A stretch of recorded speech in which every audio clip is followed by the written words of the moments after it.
It's fairly obvious that the history of Greece began in the region of Greece, which consists of a mountainous peninsula and the numerous islands and seas surrounding it. With most of the islands being mountainous, Greece allowed for numerous communities to develop in isolation. Eventually, the communities of people turned their attention out towards the various seas surrounding Greece, including the Aegean, Mediterranean, and Ionian seas. Now, the first civilization that rose in Greece was the Mycenaean civilization in 1900 BC, which were a part of Indo-Europeans that spread throughout Europe and Asia. The Mycenaeans reached their high point between 1400 BC and 1200 BC, with the Greek state of Mycenae's creation, and Mycenae was the first Greek state. And so this is actually the ruins of Mycenae found in Greece, which were discovered by German archaeologist Heinrich Schliemann. Uh, Now, the Mycenaean civilization, they were very interesting.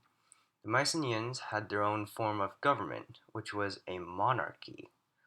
The royalty lived in palaces located in a fortified palace center, which were built on top of hills and surrounded by stone walls. Naturally, the poor civilians were forced to live outside the walls. Now, other prominent buildings located within the palace center included the tombs of the royalty, which were shaped like beehives and were built into the ground. Now, here's an illustration. It's an actual picture of one of the tombs.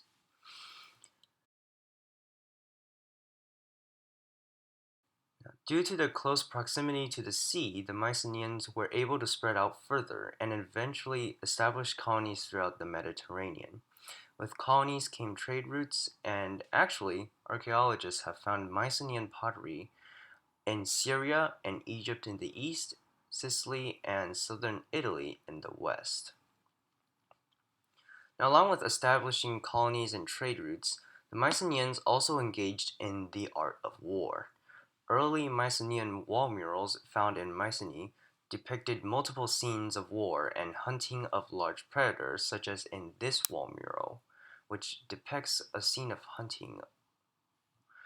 Now, many of you have probably heard of the story of the Trojan horse, where some soldiers they decide to hide themselves in a giant wooden horse given to the enemy as a gift, and then they pop out at night to attack the city.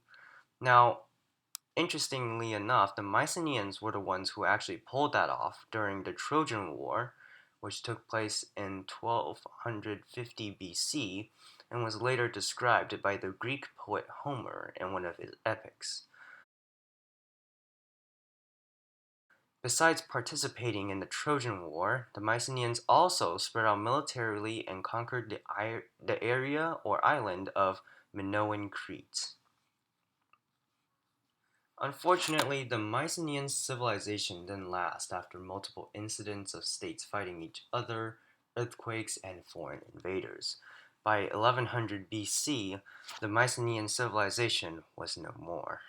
Soon after the fall of the Mycenaeans, the population declined and food production stopped, which marked the beginning of the Dark Ages. Now, few records exist of the Dark Ages, which lasted from 1100 BC to 750 BC. Nothing is heard from the Greeks until the year of 800 BC, where records finally show a revival in Greek culture and activity.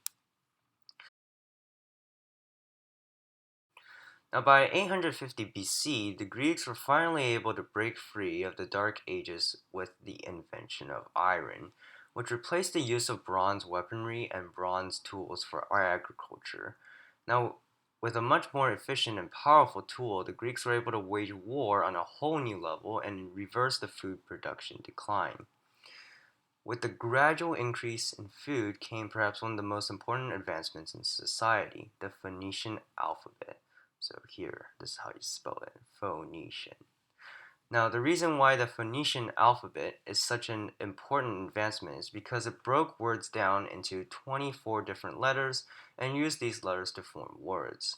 Essentially, this is the precursor of the current English alphabet, ladies and gentlemen, and that is why this is so important and influential towards today's society.